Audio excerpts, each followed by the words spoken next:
Vous connaissez les pandas, ces adorables petites peluches vivantes qu'on a envie de prendre dans les bras.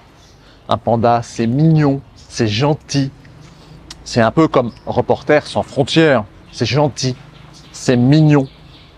Dans ce monde d'inversion des valeurs, je définis le complexe du panda comme étant le syndrome de cette maladie liée à la déconstruction, liée à 60 ans de déconstruction, qui est l'inversion des valeurs.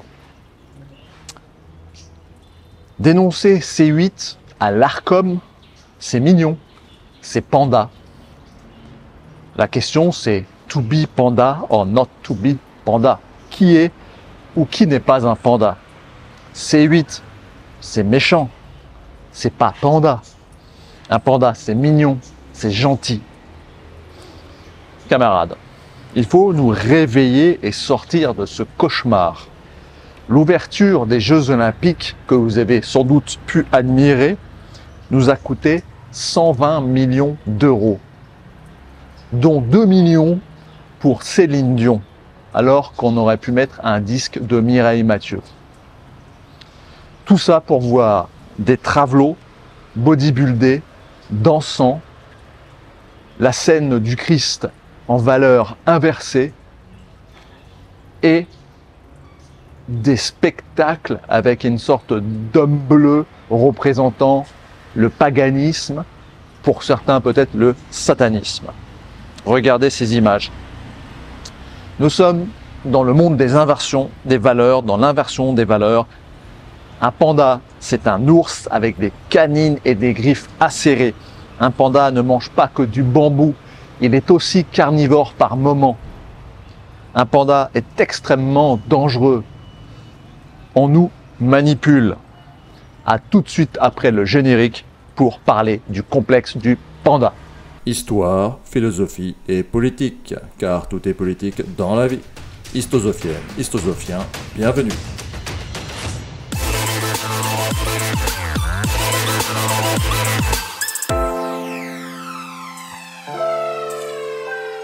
Chers amis, le complexe du panda, c'est donc l'inversion des valeurs. C'est prendre ce qui est méchant pour gentil et ce qui est gentil pour du méchant. Méfiez-vous des personnes qui s'enrobent dans une cape de gentillesse. En général, elles sont mauvaises. En descriptif de cette vidéo, vous trouverez un lien PDF pour ceux qui veulent le voir avec des attaques et le résultat des attaques de pandas. Vous verrez, c'est tout à fait comparable avec des attaques de requins ou de tigres. Un panda n'est pas gentil.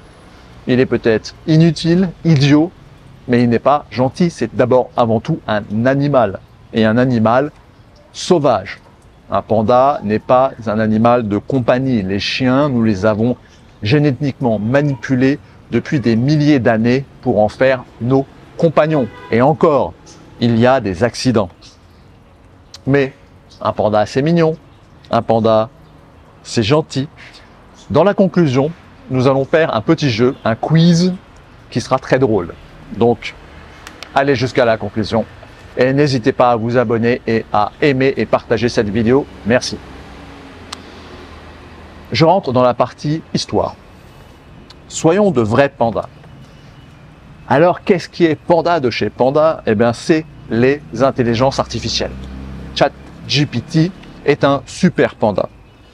Donc, j'ai utilisé ChatGPT 4 avec Bing, qui est un petit peu moins panda que certains autres, mais tout de même.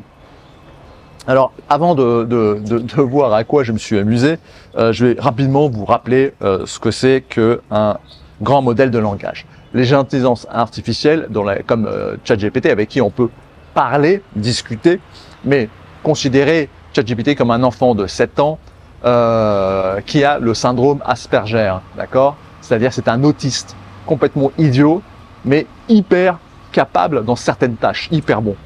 Hein? Souvenez-vous, Rainman, la boîte d'allumettes tombe par terre, l'autiste compte le nombre d'allumettes en quelques secondes. Bon.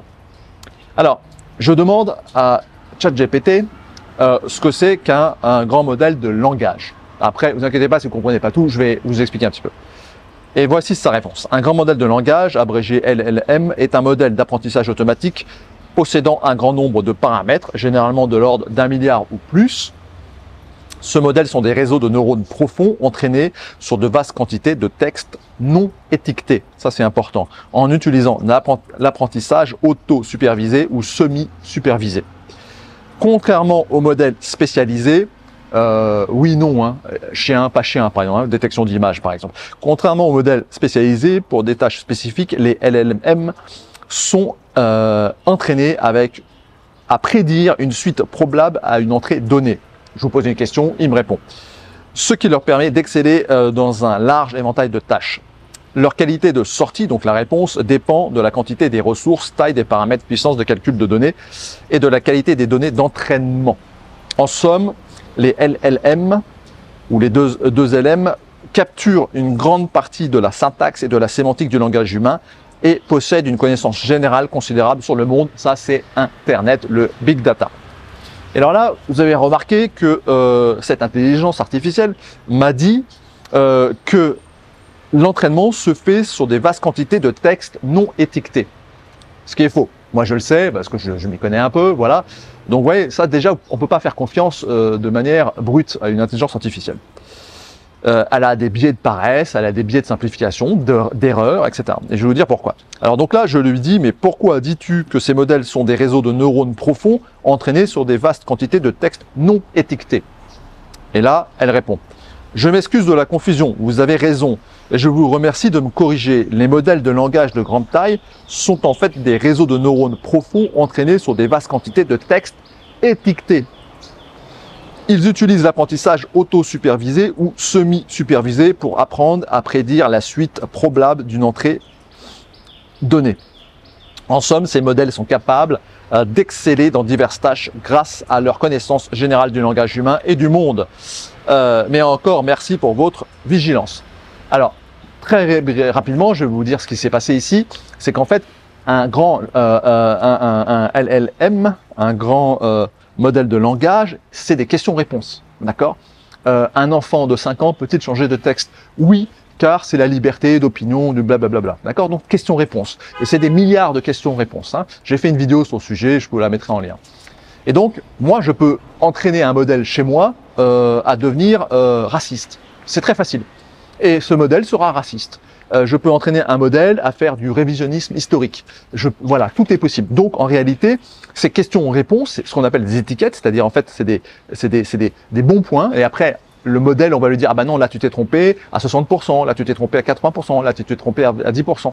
Et c'est comme ça qu'il va faire par irritation. Oui, ça peut irriter ce type d'erreur. Par entraînement successif, il va s'améliorer. Et ça, c'est toute la magie des réseaux de neurones parce qu'il le fait tout seul. Mais il lui faut bien donner en entrée des labels, des questions-réponses pour qu'il puisse s'entraîner. Donc voilà, donc ça, si vous voulez, c'est important de comprendre qu'en réalité, la suite, ce que je vais vous montrer ici, de ce qui est panda et pas panda, ce qui est bon et pas bon, c'est qu'en réalité, un modèle d'intelligence artificielle n'est pas bon ou mauvais. Il est juste entraîné d'une certaine façon. Il est biaisé d'origine. Et d'ailleurs, un modèle, c'est pour ça que quand vous commencez à parler avec ChatGPT 4, au bout d'un moment, il s'arrête. Parce que sinon, vous allez le biaiser, vous allez l'influencer, parce qu'il s'entraîne en permanence, il s'affûte en permanence. D'accord? Alors là, je vais donc vous dire un peu ce que j'ai voulu faire comme recherche. Je veux savoir ce qui est bien et mal, ce qui est panda et pas panda. D'accord?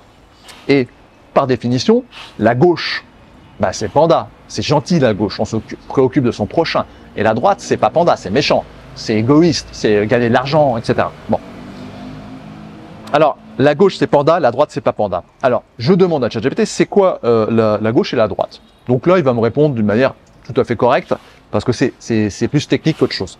Réponse. La distinction entre la gauche et la droite en politique remonte à la Révolution française de 1789. À cette époque, les partisans du roi s'asseyaient à la droite du président de l'Assemblée, tandis que ceux qui étaient contre s'asseyaient à gauche. Donc les royalistes à droite, les révolutionnaires à gauche. La gauche est généralement associée au progressisme et au changement social. Elle prône l'égalité économique, politique et sociale et cherche à réduire les inégalités entre les riches et les pauvres. Les valeurs de solidarité, de justice sociale et de tolérance sont souvent mises en avant par les partis de gauche. La droite, en revanche, valorise la tradition, la liberté individuelle et le mérite. Elle est souvent en faveur d'un certain conservatisme et de la hiérarchie sociale. Les partis de droite mettent l'accent sur les libertés d'entreprendre, la propriété privée, la sécurité et l'ordre. Bon, donc là, oui, ok, on voit quand même que c'est un peu biaisé, puisque forcément, il existe du social à droite. Hein, et là, je pousse un peu le bouchon et je lui demande parce qu'en fait, l'intelligence artificielle, il faut la coincer. Hein. Alors je lui dis là, du coup, mais c'est quoi le taux de pauvreté entre la Chine et les États-Unis, hein, parce que c'est deux modèles opposés. Hein. Vous avez le gentil panda qui est l'Amérique et le méchant panda qui est la Chine. Hein. Alors là, en termes de pourcentage, c'est la réponse. Hein. En termes de pourcentage, la Chine a un taux de pauvreté inférieur à celui des États-Unis. Ah bon? C'est marrant ça quand même. Donc la gauche, le méchant panda, du coup offrirait un modèle social meilleur. Alors en termes de pourcentage, hein, on y va. Le taux de pauvreté en Chine est d'environ 0,04% selon les critères nationaux. Aux États-Unis, il est de 12,3% selon le bureau de recensement des États-Unis. Donc vous voyez, c'est quand même énorme la différence. Hein. Alors là, je lui dis, donc la Chine est panda, la Chine est mieux. La Chine a réussi à réduire considérablement la pauvreté grâce à des politiques centralisées et des investissements massifs dans les infrastructures ou les services sociaux. Le taux de pauvreté en Chine est maintenant très bas, 0,04%. Cependant, ce succès s'accompagne de critiques concernant la liberté individuelle et les droits de l'homme. Là, on commence à retourner la situation. États-Unis. Les États-Unis ont un système de protection sociale décentralisé avec des programmes comme la sécurité sociale, Medicare ou Medicaid. Malgré ces programmes, le taux de pauvreté reste de 12,3%, ce qui est énorme. Hein. Le système américain valorise la liberté individuelle et l'initiative privée, mais fait face à ces défis persistants en matière d'inégalité économique et d'accès aux soins de santé. En résumé, le système chinois a été efficace pour réduire la pauvreté à grande échelle, mais avec des compromis sur les libertés individuelles. Le système américain offre plus de liberté individuelle, mais lutte contre les inégalités économiques persistantes.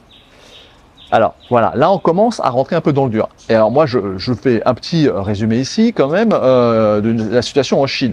La Chine avait mis des contraintes assez fortes sur sa population pour le Covid.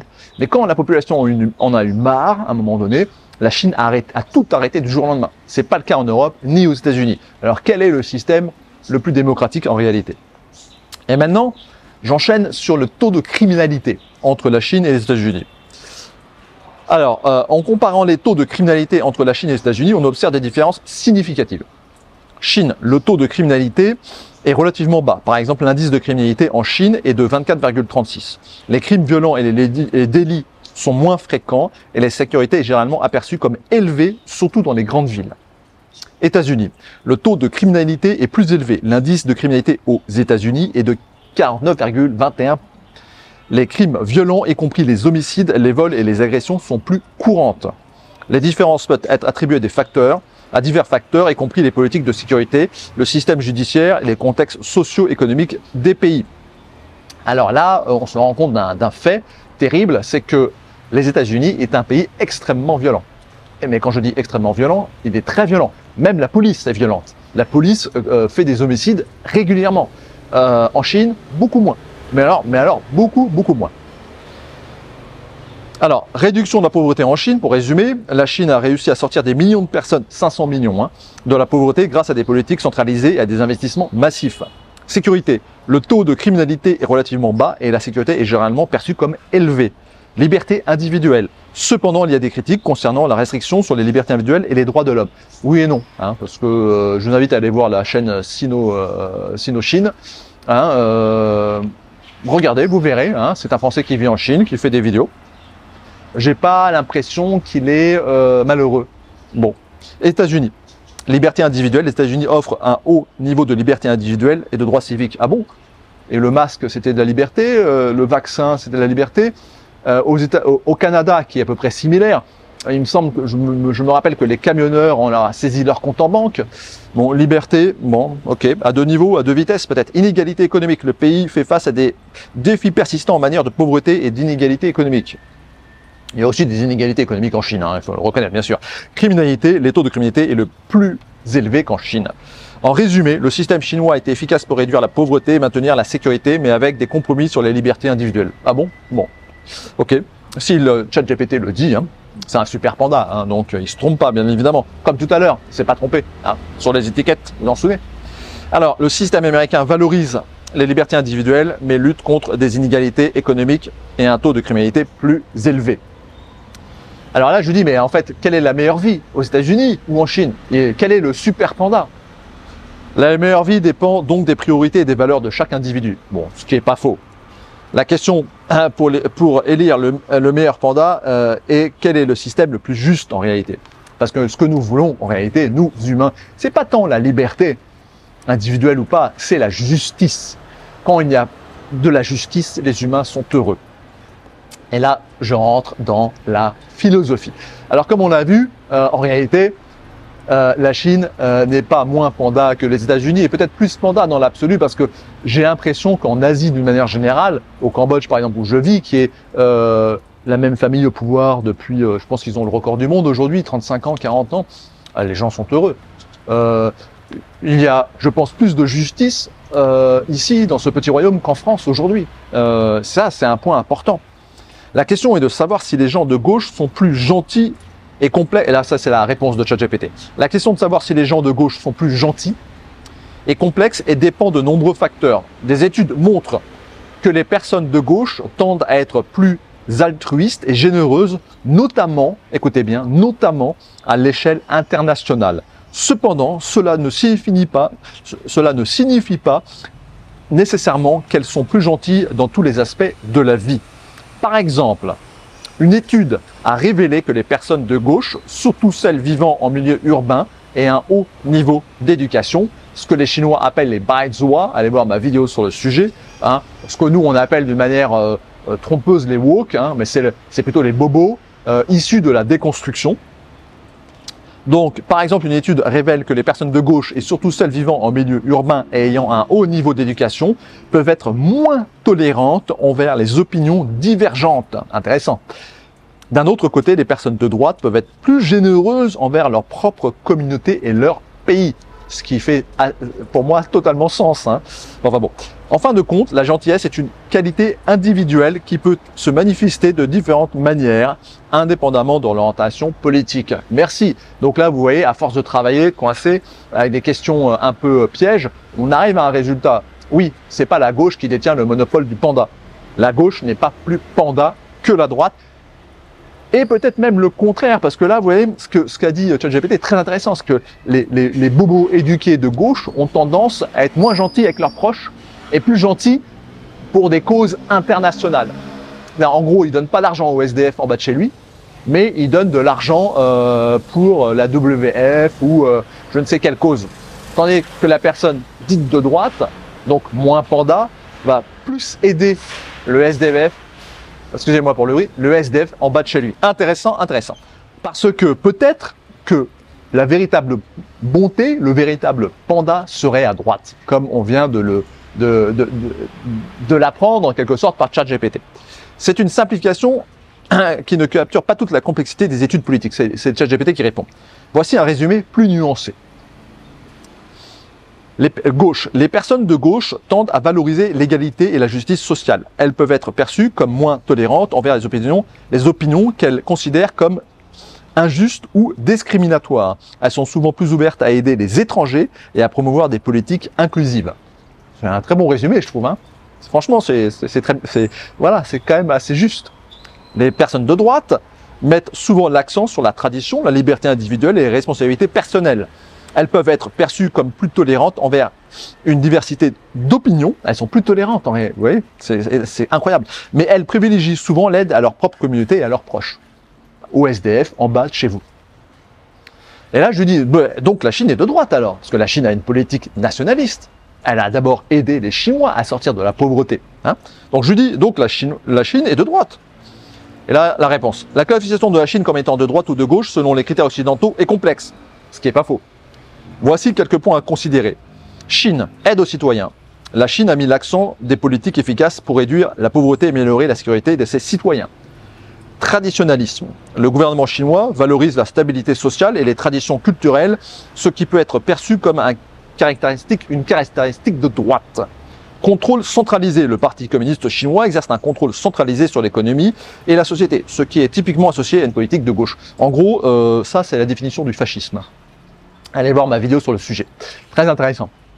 Comme quoi le fascisme est peut-être panda. États-Unis. Liberté individuelle. Les États-Unis mettent l'accent sur les libertés individuelles et l'initiative privée, des valeurs souvent associées à la droite. Aide sociale, bien que les États-Unis aient des programmes sociaux, ils sont souvent moins centralisés et plus dépendants de l'initiative privée. En résumé, la Chine combine des éléments de droite, traditionnalisme, sécurité, et de gauche, contrôle centralisé, politique sociale étendue. Le fascisme. Les États-Unis, quant à eux, valorisent les libertés individuelles et l'initiative privée. C'est des caractéristiques typiquement associées à la droite. La classification dépend donc des critères spécifiques que l'on utilise pour évaluer chaque système.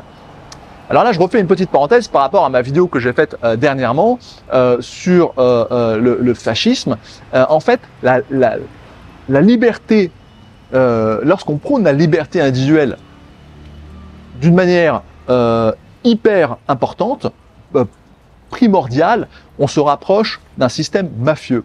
Alors pourquoi? Tout simplement parce que les mafias, les bandits, les trafiquants de drogue, les trafiquants de femmes, etc., eux, ils ne veulent pas d'État. Eux, ce sont des purs capitalistes qui voudraient avoir aucune contrainte et pouvoir faire toutes leurs saloperies dans la plus grande des libertés. Allez voir ma vidéo sur le sujet sur le fascisme. C'est très intéressant. Donc en réalité, la Chine propose un meilleur système. Si tous les pays étaient la Chine, il n'y aurait plus de pauvreté dans le monde. Et il y aurait sans doute moins de guerres également. Puisque la guerre est également liée à cette liberté, à cet amour de la liberté individuelle à tout prix. Alors moi, je suis pour l'amour de la liberté individuelle, sauf que j'ai compris depuis belle lurette que l'homme est faible. Nous sommes faibles.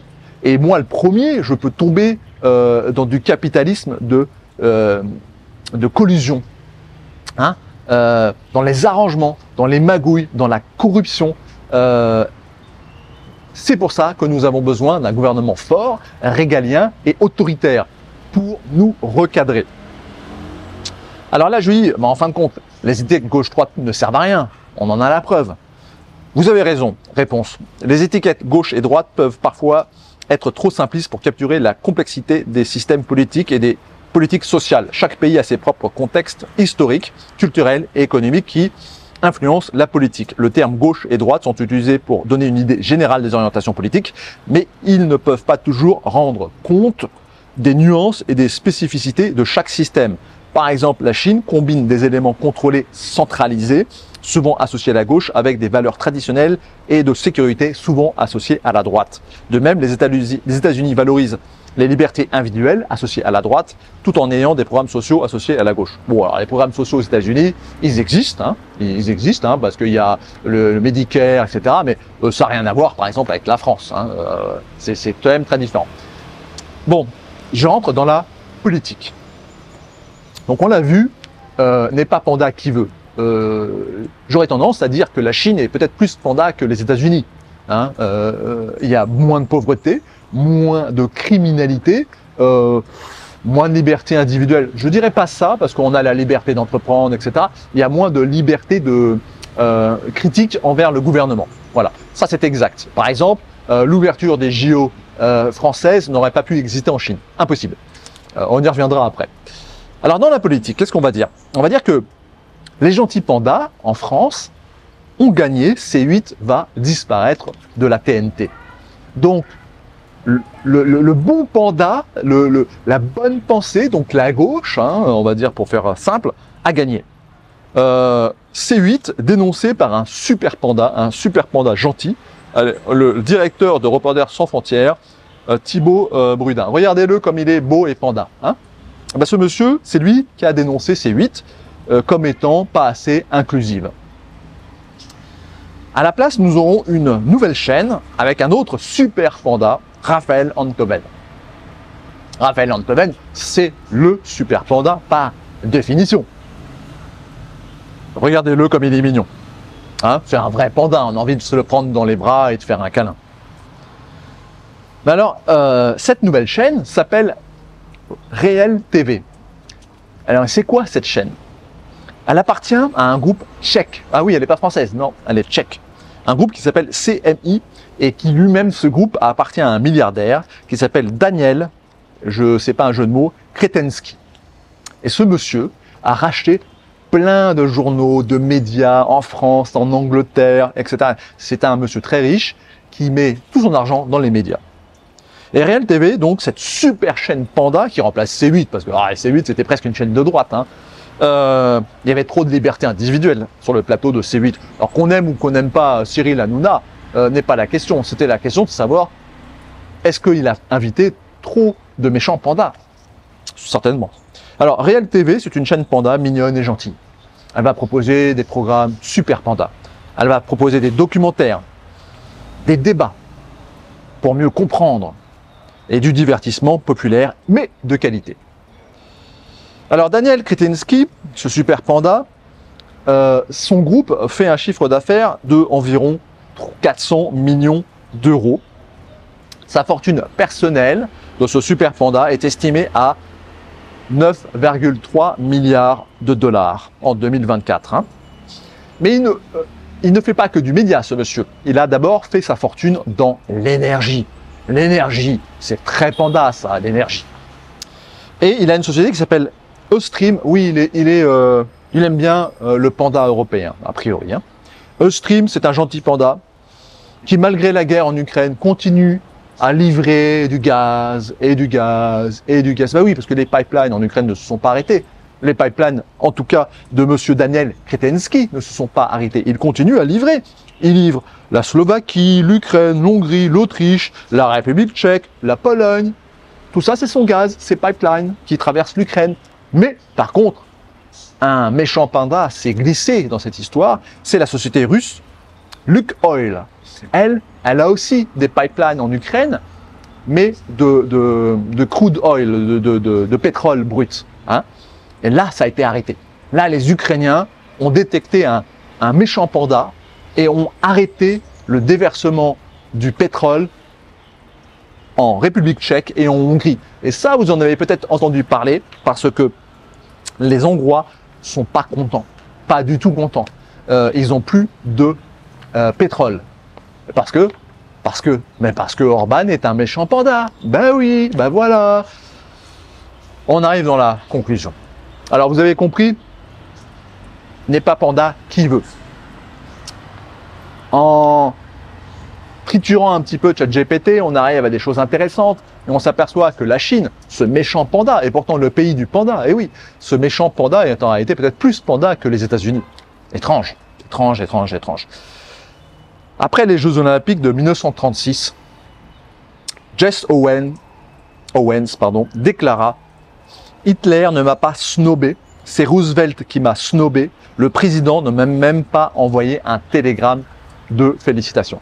Alors je rappelle la photo de ce monsieur, je vous la mets. Jesse Owens a gagné, a été médaille d'or en course aux Jeux Olympiques de 1936, Jeux Olympiques hitlériens. Et Hitler, c'est ce qu'il dit dans son livre, lui aurait fait un petit signe comme ça de félicitations de loin. Il l'aurait salué. Pourtant, lui est un noir. Hein. Le président des États-Unis, rien. Mais le méchant panda, c'est bien sûr Hitler. Je ne cherche pas à dire que ce qu'il a fait est bien. Hein. Ce qu'il a fait, l'extermination des Juifs, des Polonais, des Russes et tout ça, non, c'est mal. Tuer, c'est mal. Quoi qu'il en dise. Hitler était un psychopathe, d'accord? Clairement et nettement défini, mais scientifiquement, médicalement. Mais Roosevelt était peut-être encore plus psychopathe, parce que lui n'a même pas envoyé un petit télégramme de remerciement, de félicitations. Hein? N'est pas panda qui veut, n'est pas panda qui veut. Dans le monde de l'inversion des valeurs, n'est pas panda qui veut.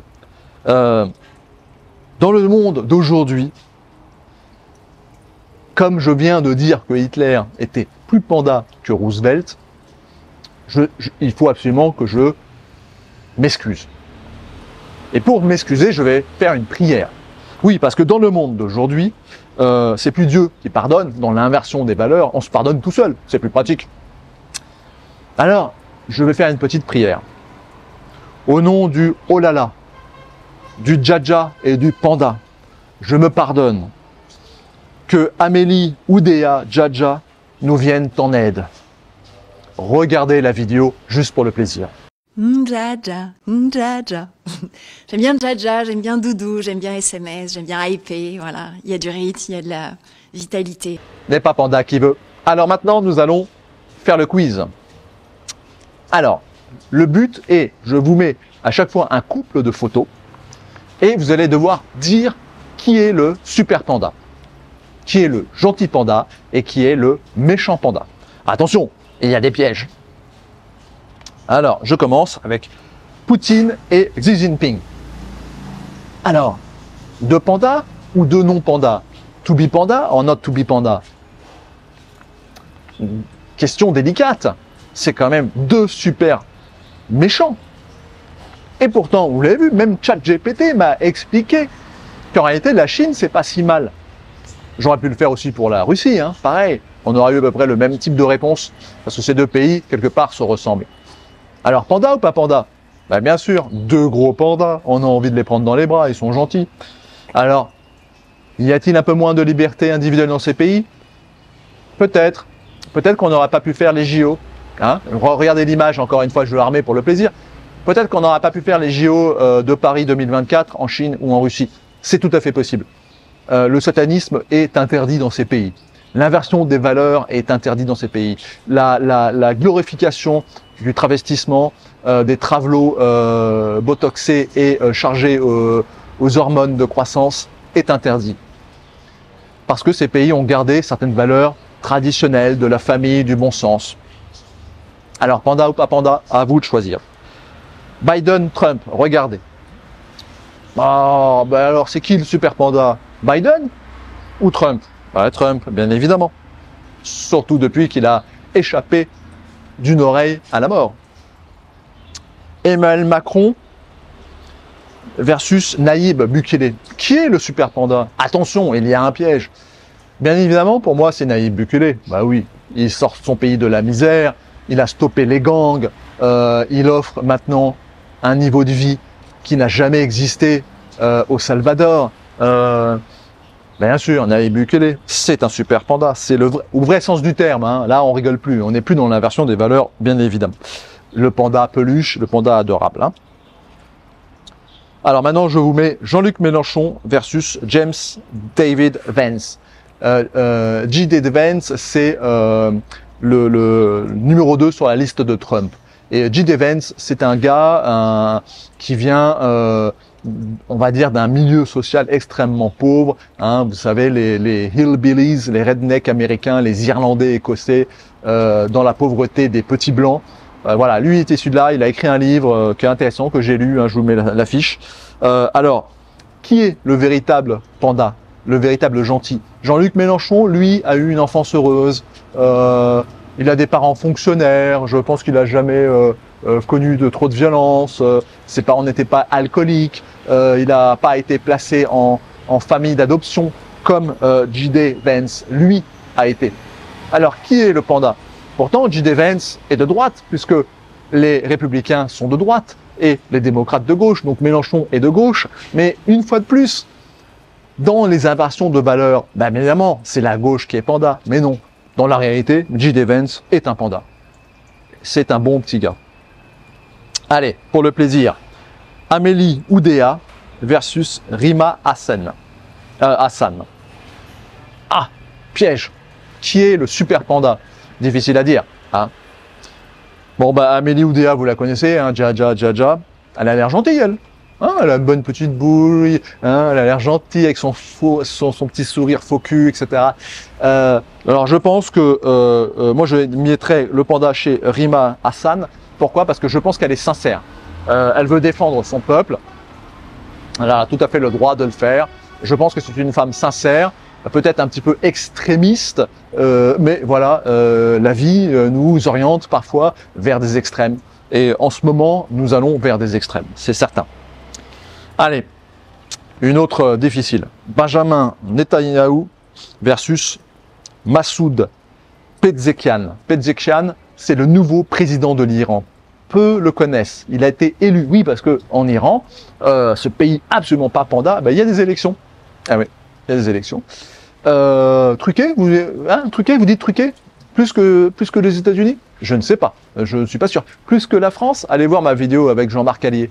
Hein, après, on en rediscute. Donc, Massoud Pezeshkian, c'est le nouveau Premier ministre iranien, ou président, pardon, iranien, et qui est un réformateur, a priori. Donc, peut-être que l'Iran va un petit peu s'ouvrir, etc. Peut-être que la religion va un petit peu diminuer dans la balance de ce pays. Et face à lui, donc nous avons Benjamin Netanyahou. Benjamin Netanyahou, dit Bibi, le super panda, pour beaucoup tout du moins, a été ovationné au Sénat américain. Alors pourquoi a-t-il été ovationné? Mais moi je vais vous dire tout simplement, c'est parce qu'en fait, les Israéliens sont des Blancs, sont des Européens qui ont colonisé un pays qui s'appelle la Palestine. Oui, coloniser, ça je le dis avec grande gentillesse. Moi, je suis pour que Israël existe. Hein, donc là-dessus, il n'y a pas de souci. En tant que nationaliste, les Israéliens ont le droit d'avoir un pays. Mais le fait est, et les Palestiniens aussi, hein, mais alors là, c'est un débat sans fin. En général, c'est celui qui gagne la guerre qui fait les frontières. Hein, ça, c'est à peu près une règle à peu près cohérente. En tout cas, les Israéliens aujourd'hui en Israël n'ont rien à voir génétiquement avec les Palestiniens. C'est pas du tout des sémites entre guillemets de la Bible. Yasser Arafat avait plus une tête de sémite que par exemple Benjamin Netanyahou. Benjamin Netanyahou, vous le mettez en Alsace, en Allemagne, en France, au nord de la France, au Danemark, il passe inaperçu. Donc en fait c'est des blancs. C'est des blancs qui vivent en Afrique, comme l'Afrique du Sud, et enfin à l'époque. Et donc, les États-Unis, c'est un pays de blancs. Et donc les blancs applaudissent des blancs. Ça, c'est quelque chose qui est presque du racisme. Moi, je dirais pas du racisme, je dirais de la solidarité. Solidarité entre blancs. Il y a la solidarité entre Africains, il y a la solidarité entre Arabes. Par exemple, tous les Arabes, plus ou moins, soutiennent la Palestine. Rima Hassan soutient la Palestine. Voilà, c'est parce que c'est une solidarité ethnique. Et donc, les races existent, l'ethnicité existe. Et Benjamin Netanyahou, il est applaudi parce qu'en fait, c'est des Blancs qui sont face à des actes de terrorisme, parce que c'est du terrorisme quand tu à coup de pelle des travailleurs thaïlandais en Palestine, sous des incantations religieuses de l'islam. Allah est grand et le mec met des coups de pioche dans la gorge d'un travailleur thaïlandais pour le tuer, c'est ce qui s'est passé, hein, entre autres. Ça, c'est un acte terroriste, hein, il faut pas... voilà, point à la ligne.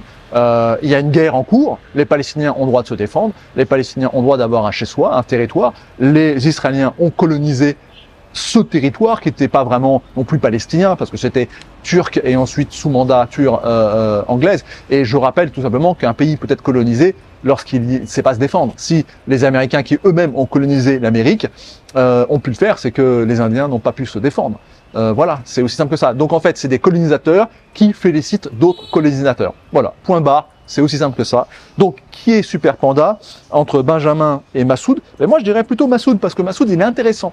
Benjamin Netanyahou, c'est un sioniste réformateur, donc extrême droite, ultranationaliste, etc. Donc là-dessus, moi étant nationaliste, je comprends ce qu'il fait. Il défend tout son territoire, etc. Mais là, je mettrais le panda plutôt pour Massoud Pezeshkian, parce que c'est un espoir tout de même. Les Iraniens, c'est pas n'importe quoi. C'est une culture millénaire. C'est des Perses, les Iraniens. Hein, c'est nos frères à nous, Européens. C'est des Indo-Européens. Donc c'est compliqué. Il y a, je vous rappelle, même aujourd'hui encore des Juifs qui vivent librement en Iran. Alors il n'y en a plus beaucoup parce que la plupart sont partis. Mais voilà, c'est complexe. Hein, comme dirait ChatGPT, c'est complexe. Allez, Raphaël Arnaud versus Vincent Lapierre. Qui est Panda? Bah, Vincent Lapierre, bien évidemment. Vincent Lapierre, c'est un un super panda, il fait un super boulot, en plus il prend des risques. Et Raphaël Arnaud, c'est plutôt un profil un peu racailleux, quoi. Moi, j'ai été une racaille dans ma jeunesse, hein, donc il n'y a pas de problème là-dessus. Je m'en fous qu'il soit fiché S ou quoi que ce soit. D'ailleurs, je le redis, encore félicitations à lui pour avoir été élu. Mais je mettrais Vincent Lapierre, qui est quand même beaucoup plus gentil. Thibaut Brutin versus Cyril Hanouna. Alors, monsieur Thibaut, c'est lui qui a dénoncé C8 à l'Arcom. Bon, alors qui est panda? Bah, je mettrais quand même Cyril Hanouna. Bon, moi je l'aime pas forcément, je regarde pas ses émissions, mais je pense qu'il avait, il faisait partie un petit peu de ces saints de ta banque, cet humour un peu graveux, mais qui donne la parole à des gens qui n'ont pas la parole ailleurs, sauf sur les fins fonds d'internet, comme ici. Donc Cyril Hanouna. Allez. Alex Jones versus Raphaël Enthoven. Alors, peut-être que vous ne connaissez pas Alex Jones. Alex Jones, c'est un journaliste conspirationniste qui a une chaîne qui s'appelle Infowar. Bon, c'est un peu QAnon, tout ça, donc il dit pas mal de conneries, hein, d'accord? De temps en temps, il y a des choses vraies, bien sûr, mais bon, voilà. Il vend son truc. Moi, je le regarde pas trop. Mais là, il s'est pris une amende de 1 milliard de dollars. Une amende de 1 milliard de dollars. Parce que, je ne sais pas si vous vous souvenez, quand il y a eu une école attaquée il y a quelques 6 mois, 1 an, vous savez, où les flics, il y a un jeune qui fait une tuerie dans une école, et puis les flics arrivent, ils sont perdus, comme les Secret Service. Pagaille générale aux États-Unis. Hein, les États-Unis deviennent un pays du tiers-monde. Les flics, ils mettent 1 heure pour intervenir et tuer le mec de 16 ans armé, pareil, de fusil d'assaut, etc. Derrière 15. Et lui a dit que c'était un coup monté. Bon, il se prend une amende de 1 milliard. Et Raphaël Enthoven, lui, fait virer C8 avec son copain Kretinsky, est un super panda officiel, reconnu par l'État, va faire de la philosophie ouverte, inclusive, égalitaire, démocratique. Bon, bah, je donne le panda à Alex Jones, même s'il dit des conneries. Il est plus sincère. C'est important d'être sincère. On peut se tromper, mais quand on est sincère, ben, on est pardonné. Allez, Bernard-Henri Lévy versus Piotr Tolstoï. Vous savez qui c'est, Piotr Tolstoï? Ce monsieur qui travaille à la Douma russe, qui parle un excellent français, poète. Hein, moi, je suis sur Twitter, il met de la poésie française, hein, très intéressant, etc. Ben, moi, j'ai jamais vu un seul poème de Bernard-Henri Lévy. Enfin, un poème. J'ai jamais vu mettre un poème sur Twitter ou citer un poète. Non, non, jamais. Bon, bah là, c'est pas compliqué. En plus, Piotr Tolstoï, il ressemble à un panda. Hein, il ressemble à un gros ours. Hein, il est grand, un peu gros, costaud. Piotr Tolstoï, bien évidemment. Enfin, je terminerai, l'avant-dernier quiz, avant de faire la finale. Il est intéressant. Et ça traite un peu des espaces de paix. Alors, Josh Stridham versus Julius Malema. Très intéressant. Là, on est en Afrique du Sud. Alors, Josh, c'est un bourg, un afrikaner. Et lui, c'est le porte-parole de Orana. Orana, c'est une ville en Afrique du Sud, vers le Cap Town, un peu au-dessus, composée que de blancs, d'origine hollandaise, donc Afrikaners, et qui parlent l'Afrikaans. Et c'est une ville qui n'est pas fermée, hein. On peut la visiter, etc., où tout va bien. Il n'y a pas d'insécurité, il y a de l'électricité, ils font de l'agriculture, ils ont leur propre générateur, ils ont des fermes solaires. Je vous invite à regarder, mais ils n'acceptent, dans cette communauté, n'est accepté que si vous êtes blanc, si vous parlez, je ne pense pas qu'ils disent blanc directement, mais si vous êtes afrikaner, et en fait des afrikaners, il n'y en a que des blancs, il n'y a pas d'afrikaners noirs, mais des Zoulous peuvent venir visiter, d'ailleurs il y a des gens qui sont venus interviewer, etc. Ils ont juste décidé de vivre entre eux dans une société, dans un espace de paix, qui est cette ville qui se développe, et dans lequel il y a pas zéro, allez, soyons, il y a très peu de criminalité. Vous laissez votre ordinateur sur la table du café, vous partez, vous revenez 1 heure après, il est toujours là. Hein. Et ça, les Noirs, les Zoulous qui viennent faire des reportages dans cette ville, ils hallucinent. Ils hallucinent de voir ça. Parce que ça, c'est ce qui existait, je le rappelle juste. Hein. Moi, quand j'étais enfant en Suède, dans le pays de ma mère, c'était comme ça. Les gens laissaient les clés sur les voitures.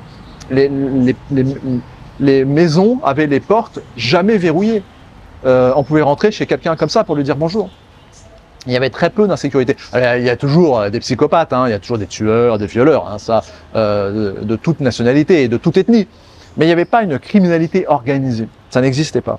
Et bien là, cette ville, c'est ça. Et face à lui, j'ai mis Julius Malema. Julius Malema, c'est lui qui chante « Tuer les bourgs ». Kill the bourg, kill the bourg. Alors lui appelle au meurtre des Afrikaners. Voilà. Alors qui est Panda? Dans la logique, ça serait ce pauvre Zoulou qui a été colonisé, exploité par les Blancs. Mais non, en réalité, le véritable Panda, c'est bien évidemment Jost Stridham, qui veut juste vivre en paix. Et maintenant, le chapeau, le pompon, Chine versus États-Unis. Qui est le super panda entre ces deux nations qui vont devenir des ennemis dans pas très longtemps, hein. Ce qu'on voit en Ukraine, c'est peut-être juste un intermède, hein, une petite répétition avant la véritable guerre civilisationnelle, claire et nette entre le système américain et le système chinois. Alors, qui est le super panda? Ah bah, d'après ChatGPT, tout de même, la Chine a beaucoup d'avantages. Pas de pauvreté, pas de criminalité, une liberté d'entreprendre, etc., totale, mais un petit peu moins de liberté individuelle. Donc, c'est-à-dire que ces fantastiques JO qu'on a vus à Paris n'auraient pas pu avoir lieu en Chine. Alors ça, c'est quand même scandaleux. C'est pas Panda, hein, de pas pouvoir faire défiler des travelots botoxés, bodybuildés avec une paille dans le cul. Ah, ça, c'est pas Panda, franchement. Ne pas faire une inversion de la scène, le dernier repas du Christ, en mettant des travelots, ben ça c'est pas Panda, c'est pas, non. Faire une sorte d'être païen peint en bleu, qui se trimousse, se frotte le sexe presque sur la table, tout en chantant je ne sais pas quoi, d'une manière tout à fait inaudible. Ça n'aurait pas été accepté en Chine, hein, ça c'est vrai.